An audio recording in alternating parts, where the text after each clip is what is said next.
за вашиот интерес и што ја следите работата на Уставниот суд. Денеска е одржана првата седница за 2024 година. Согласно вашиот интерес за конкретни два предмети ќе ги изнесам она што е одлучено од страна на Уставниот суд. Во врска со предметот во кој се оспорени законските измени на Законот за облигациони односи и Законот за извршување, Уставниот суд одлучи да не поведе постапка од причина што смета дека двата закона се во согласност со Уставот. Ова значи дека не се прифатени наводите на 15 подносители на иницијативи кои за овој предмет, односно за овие два закона, беа поднесени до Уставниот суд.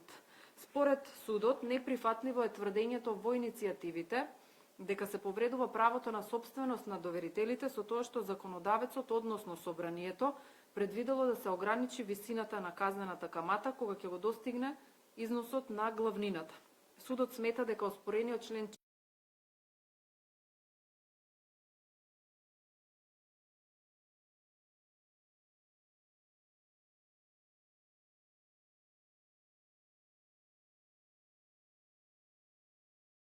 сила на овој закон завршиле.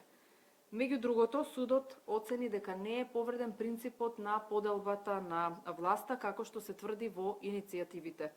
Според Уставниот суд, неприфатливо е тврдењето во иницијативите дека должникот е доведен во попривилегирана положба во однос на доверителот, бидејќи токму членот 1 не дефинира за кого се однесува, туку напротив јасно и прецизно укажува, односно од него произлегува дека се однесува на сите субјекти на пазарот подеднакво. Овој предмет е работен темелно со анализирана уставно-судска пракса и за него беше обезбедено мислење преку форумот на Венецијанската комисија, што значи прибрани се мислење и искуства на повеќе земји од светот и соседството, како што е во Словенија, Хрватска, Австрија, Босна и Херцеговина, Полска, Шведска, Данска и така натаму. Во врска со предметот уброј 11/2023 година, Уставниот суд утврди повреда на слободата на изразување на мислата и јавното изразување на мислата согласно членот 110 алинеа 3 од Уставот. Судот утврди дека граѓанскиот и апелациониот суд не направиле разлика во кое својство била присутна новинарката Душица Мрѓа во собранието за време на настаните од 27 април 2017 година. Уставниот суд оцени дека таа во собранието била присутна како новинар и требало да информира за изборот на председател, но била оневозможена во тоа. И државата, според судот, е должна да обезбеди услови на новинарите слободно да известуваат. Според Уставниот суд, слободата на медиумите како составен дел од слободата на изразувањето ја опфаќа слободата на јавното информирање, на примање, прибирање и пренесување на информации, што представува еден од основите на демократското општество, бидејќи слободната комуникација на информации и идеи за политичките и другите општествени прашања од јавен интерес се од суштинско значење за секое општество. Ова имплицира дека слободата на медиумите да добиваат информации врз основа на кои што тие ќе можат да ја остварат својата улога, да коментираат и известуваат за сите значајни прашања од јавен интерес, без ограничувања и со цел информирање на јавноста.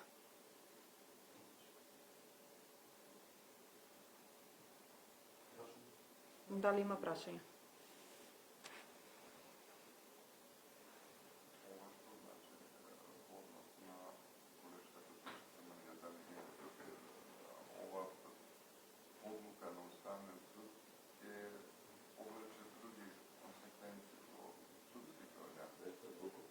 И предходно имаше уште една одлука на Уставниот суд со која се утврди повреда на правото на слободно изразување на мислата во случајот со новинарот Владко Стојановски, исто за настаните од 27 април, и тогаш судот, и како и сега, ја донесоа истата одлука. Понатаму останува правото на тужителката да го оствари своето право и да бара од надлежните институции, судски инстанции, да си го оствари она што предходно го барала. Исто така како што беше испоменато од страна на мнозинството од судиите, не само во домашните судови, туку и во Страсбург. Во расправата имаше дилеми да. Судиите дали може да понеше одлуката, дали може повторно да се врати на судење, нели целата постапка назад, да не може да се понешти судска одлука, дали околу тоа имаше расправа? Имаше расправа, да, имаше дискусија во однос на тие погледи или согледувања, меѓутоа одлуката е донесена и значи утврдување на повреда на правото на слободно изразување на мислата, што значи останува понатаму на другите органи да утврдуваат тоа што ќе биде побарано.